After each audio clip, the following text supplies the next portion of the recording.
আমরা বাংলাদেশের গণমাধ্যমের যে প্রোপাগান্ডা সে নিয়ে কথা বলছি।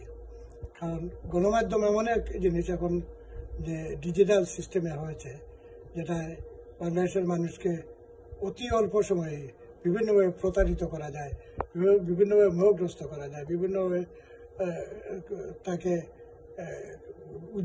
উজ্জীবিত করা যায়, আবার উস্কেও দেওয়া যায়।